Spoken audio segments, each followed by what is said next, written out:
What is up, guys? This is Chase Oliver 68 here, bringing you my WWE Slammy Awards review, the Raw Supershow, the last one before TLC. Now, this show is kind of interesting because this is also a go-home show slash an awards show. And how did WWE present that? I'll give you my full honest review of this show and give you why I like some certain stuff and why I hated some certain stuff, because some people are being way too critical on this shit when you gotta understand, guys. This show is not a wrestling show right now. This whole presentation of the show, when it comes to the Slammies, it's supposed to be an awards show. It's supposed to be a show that gives out awards, silly or not. And it's kind of funny how some people bash them and say, oh, this is stupid, why is this a wrestling show? And some guys that are older that bash this, but really the Slammy Awards were always goofy, kind of. Back in the day, there were some goofy segments going on in the Slammies, even though it was in a banquet. I understand people say, hey, go back to the banquet idea, but there has been some goofy stuff that goes on during the Slammies. So I don't get why it can happen back in 97 and past Slammy events, but now if some goofy shit happens, it's like, oh god, this is terrible. I don't know. Maybe it's because we're too critical as wrestling fans, but I'm just saying. The way I look at it, I'm grading it based on if it was a award show slash go-home show. I'm not grading it based on entertainment value. That's how I'm doing it. So, let's get started. So, the Slammies open up with Booker T and Hornswoggle come out. They're here to announce the Tell Me I Did Not Just See That award. Tell me that I did not just see that. And the winner is JR dancing, you know, when he was facing the Michael Cole challenge and he was all like grabbing his ass and he was just like, oh god, it was just so fucking weird. So Michael Cole comes out and basically says, JR doesn't deserve an award. I won a Slammy last year. Why the hell did JR win one? All he does is eat barbecue sauce. So Booker T has this brilliant idea, hey, let's do a rap battle. So JR and Michael Cole do a terrible rap battle segment. Kind of goofy in a way, but it was just very terrible. JR sucked at rapping and he says, I'm not a rapper. JR ultimately wins because the fans don't like Cole. JR wins, he's still the Slammy winner, and Michael Cole's pissed off about that. And in a way, like I said, Slammies used to be goofy, guys. Kind of fits the term of entertainment, like at an awards show. Just saying, it was kind of like entertainment at an awards show. I get it, the segment was horribly done and it was terrible, but in a way, kind of, it was horribly done. I'll admit that. WWE's stupid for booking this a week before TLC. Maybe this was after TLC and it went down. People wouldn't be bitching and moaning and bitching and moaning and bitching and moaning. But since they did, people are bitching and moaning, bitching and moaning. British fish, but just saying, way you look at it, just look at it overall. It's supposed to be an award show, and the way they did, kind of with the goofy segment, okay, fine, I'm fine with that. But the segment was terrible, not gonna lie. But it would have been funny in a way, but whatever. So what we have here is the holy shit moment of the year, presented by Mick Foley and the $1 Million Man, respectively. And basically the holy shit moment of the year goes to Big Show and Mark Henry, breaking the ring at Vengeance. Big Show comes out, accepts the award, and he's all like, well, time to go kick some ass. So Big Show and Wade Barrett have a match, and it's never explained what this type of match is because they go to fucking commercial, Wade Barrett comes back, and Wade Barrett's beating up Big Show on the table. So is this a tables match? What the fuck is going on? The ending happens, which is the weirdest. I don't even know who won this match, to be honest. Wade Barrett has a chair, and so Big Show punches it, but they said the winner by DQ is Big Show. But Wade Barrett didn't even swing the chair. He just kind of had it, and Big Show punched it out of his hands, and then did the little choke slam throat thing outside to Wade Barrett. I don't know what happened there. It was kind of weird, but Big Show, I guess, won. Featured two guys from TLC. Fine with that. You know, those guys got some exposure time. They have big matches coming up. Wade Barrett against Randy Orton. Big Show against Henry. No one had to get pinned here. Wade Barrett didn't look like a total bitch throughout the whole night. And Big Show didn't look like a bitch. So I'm fine with that. Decent build-up. Next up we had the Road Dogg. Oh, you didn't know? It's time to call somebody. Road Dogg makes his return. I thought it was very, very, very great to see the Road Dogg. And he's here to, as fittingly, pronounce the pipe bomb. of the year. And who else you think won Pipe Bomb of the year?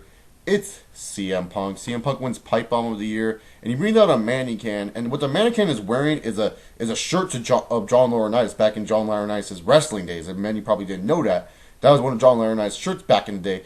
And he comes out and seriously, funny ass tribute to John Laurinaitis, plays the "You Got the Touch" from the Transformers animated movie back when I was probably like not even born yet, and back when my parents were kids, or back to when some people were 30 years old, back like when they were 30 years old, they were like probably around, I don't know, my age or something, I don't know. But goddamn, that was just hilarious. I was laughing my ass off. I thought it was hilarious. Just the stuff they showed, John Laurinaitis getting his ass kicked, riding the little skateboard, and at the end it shows a young him, and it shows himself as this dude, totally rad, gnarly, all this funny stuff. So, I just enjoyed it, and it's announced that Punk and Randy Orton versus Del Rio and The Miz is to come tonight, which is good. We get a return sighting. Lita comes back, and she hears to give out the Divalicious Slammy Award. Now, I guess Divalicious means Diva of the Year. Kelly ends up winning the Divalicious Slammy Award, and then this leads to Beth Phoenix coming out, and Beth Phoenix is not happy about that. So basically, Kelly bitch slaps her, and that's the end of the segment. Hold up, guys. Time to do the weekly, what WWE does every week.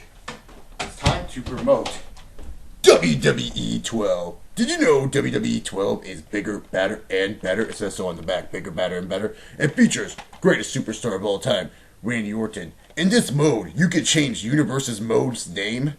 Like, say if you don't want to play on Raw anymore, you can call it Monday Night Faggots. Or Friday Night Shitdown. Whatever you want to call it. You can't change superstars, though. That's not a function in the game. Stupid enough. But this is WWE 12. Go to your retail Best Buy, GameStop, EB Games, wherever the fuck you go to. Buy it. It is the greatest game out now. Sold so many copies. It is WWE 12. Faster, simpler, smoother. Did we mention it? Bigger, badder, better? As long as they keep on plugging WWE 12, I will do the same exact thing. WWE, I'll one-up you in that shit. So they previewed John Cena and Mark Henry in that. So then Santino Marella and the Bella Twins come out, and they're talking about the OMG Award. And the OMG Award goes to Triple H, tombstoning the Undertaker at WrestleMania. I was personally hoping Punk and Cena would win that, but whatever. Triple H basically comes out, and he cuts a pretty decent promo talking about how he was the guy who left the ring at WrestleMania on his own power. Undertaker could not do it. Undertaker was so crippled, and that's why the Undertaker's no more. So, oh God, is this hinting for Undertaker Triple H at Mania? This is what I was getting out of this promo. I felt like, God, is this hinting the rematch between these two at WrestleMania? Please, Lord, don't. But, please, Triple H, don't. But still, I just don't want to see it happen again. But then Triple H transitions and talks about Kevin Nash. And Kevin Nash will face the fate of all the people against the game. Oh, by the way, Triple H made his return, but everyone knew that was going to happen. Then, oh, poor David Otunga. David Otunga and Tony Atlas were out there, and Tony Atlas the whole time, he was just making us laugh. Tony Atlas was like, ha, ha, ha, ha, ha, ha. He was laughing the whole time, and then David Otunga was trying to say something. He's like, what's so funny, huh? Oh, is it because of my coffee cup? Is it because of this? Because of that? He's like, no, I'm laughing at you. And David Otunga's like, here are the slang for trending star of the year. But these guys are also going to have a match. The winner of the match doesn't get the award, but they're just going to have a match just for it. Just for the heck of it, which I like. That's cool. But the nominees were Zack Ryder. Makes sense. Zack Ryder's been trending all year. Daniel Bryan, he was trending after Money in the Bank and has been a trending star consistently. Ziggler's been trending for a while. And Cody Rhodes was trending after he introduced that classic Intercontinental title. So yeah, I can see why. This match was very good. At first it started off like, Dolph Ziggler and Cody Rhodes, they wouldn't hurt each other. They were like good buddies. Zack Ryder and Daniel Bryan, faces always don't care. And it was cool, it showed that like Dolph Ziggler and Cody Rhodes are going to help each other. They weren't going to betray each other unless they needed to. Dolph Ziggler having Daniel Bryan down. He's like, oh, you can have the pin, but it looked like he was pinning him because he had one foot on Daniel Bryan's shoulder. And then he's like, whoa, whoa, whoa, I was just trying to hold him down. And, things got escalated from there. And then Zack Ryder, and Ziggler and Bryan and Rose all get their finisher. It looks like who's going to win this one. Ziggler ends up winning with a zigzag on Daniel Bryan. Makes sense. Cody Rhodes not involved with the pin. He doesn't look super weak. Ziggler saved him from the submission. He doesn't look super weak. You need him to look strong because he's facing a future Hall of Famer at the next pay-per-view. He's facing a future Hall of Famer this Sunday, so you can't make him look super duper weak.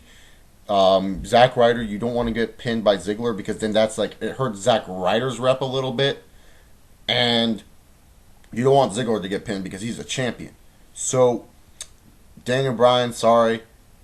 You have to take the fall. I mean, you're Mr. Money in the Bank and all, but WWE does not know what the fuck they're doing with you. But whatever. So what happens is afterwards, it announces who's the winner of the trending superstar of the year is, and it's Zack Ryder. But Ziggler, he won the match. So Zack Ryder, his music plays for like 2 seconds, and Ziggler comes from behind, zigzags him, grabs the Slammy. He's like, I'm the Slammy champion, and walks away. I thought that was good shit right there. You have the heel take advantage of this. The heel won the match. It builds up to their U.S. title match.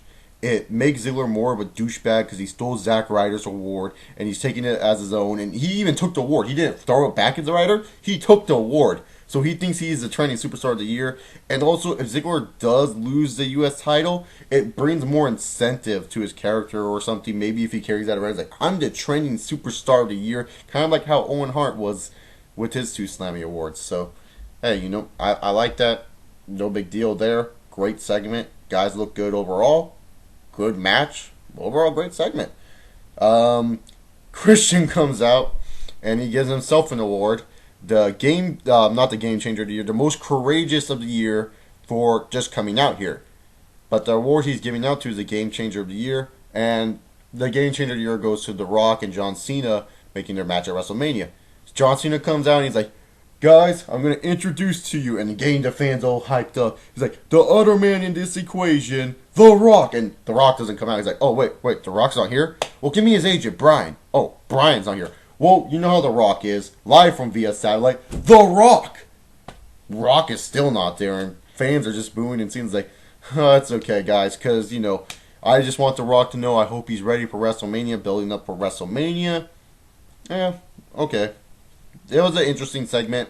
Definitely a good Cena mic work in my opinion. Didn't think it was too terrible, too bad, but hey, good segment. Next up is the tag team match between Alberto Del Rio and The Miz versus CM Punk and Randy Orton. This tag match was actually pretty good. Got a good amount of time, and The Miz wins with the skull crushing finale. Pins CM Punk. He pinned CM Punk. Del Rio, basically does not do shit. So, but he does bring a ladder in after the match to beat down Punk, but basically doesn't really do much shit when it comes down to the match. But, he didn't get the pinfall, but he did look strong beating down Punk afterwards. Not to mention the way they lost was because Punk was going to try to go in for this hot tag, but Wade Barrett came down and distracted Randy Orton. And Wade Barrett once again escapes, pulling this character's heel character, which is good, costing Randy Orton a match, another one, making you go, fuck, I can't wait till Randy Orton beats the living shit out of Wade Barrett if you're a casual fan. It's like, fuck, stupid Wade Barrett, good shit right there. Miz and Del Rio basically lay out Punk, destroy Punk, and then Miz is saying that one of them is going to take the title. Miz taunts the Punk and says his pipe bomb is going to blow up in his face. Good shit. Great shit. Makes me more interested in that shit, the WWE title match, which was made last week. Before, you just made it shitty where Punk looks all dominant, but now it's just like Punk looks weak, and these two are going to work together for a little while. Next up, we got Vicky Guerrero and Goldust to announce the A-lister of the year. Fucking Snooki won. Next. Josh Matthews talks about Mark Henry. And, Mark Henry saying that Cena's going into the Hall of Fame tonight. Sheamus versus Jinder Mahal. Jinder Mahal comes out, goes, bro kick, bam, done. Nothing special. What are they doing with Sheamus? Who knows? Back from commercial, we got Rey Mysterio. Rey Mysterio walking just fine. Need two ladies to help him out, but hey, he's Rey Mysterio. He's a pimp.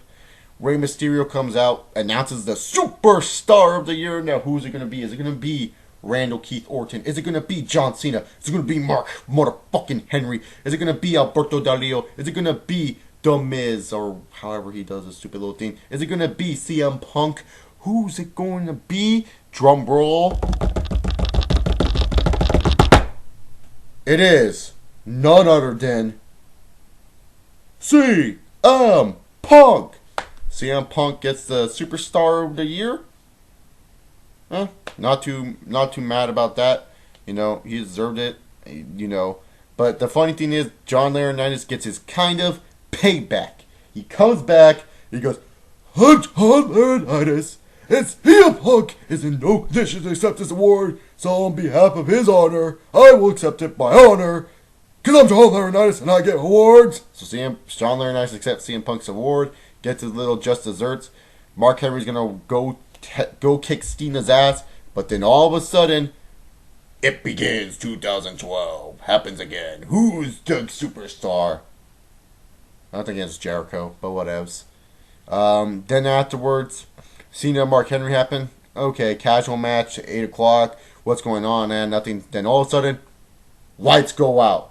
And you're like, what the fuck is going on? Then, holy shit! Holy shit! Kane comes out. Kane's back, and Kane looks fucking ugly. He had this weird fucking mask, and you're like, what the fuck? Is this Kane's new look? Oh, God. This kind of looks like he's some predator or something. And Kane's walking out, and you're like, oh, God. And he has the old style, you know, different ring attire, and then all of a sudden, Mark Henry gets the fuck out of there. You know, he's scared as balls. And then all of a sudden, Kane goes to Cena, chokeslams him, removes the ugly looking predator shit, and then shows his real mask. Kane goes, boosh, and ends Raw. Kane's back. Is this Cena's next feud? Maybe, but whatevs. So Kane's back. I thought this was a okay Raw. I didn't think it was too bad. Some of the stuff I did like building up towards TLC. I did like that they introduced Orton and Barrett more. The WWE Championship match got really good build up towards that match this Sunday. And the United States title match seems to be more interesting with that build up. This was a good overall IPL segments for those type of matches. Some of the Slammy stuff were kind of goofy, but like I said earlier in my review, guys, this is kind of presented as a award show too, not just a wrestling show, and you gotta put it in that matter. So, you know, I did enjoy this show. I'm not gonna lie. So I'm gonna give it a solid B minus C plus. I thought it was that's where I'm gonna grade it. If you guys can, follow me on Twitter. Check out YWF Explosion. The link will be in the description down below. Join my forums, pwnforums.com. Subscribe up above. And that's about it. So this is Chase Oliver 68. If you guys enjoyed this video, please tell me. Comment down below your thoughts on Monday Night Raw and all that razzmatazz. And hope to see you guys next time. See y'all.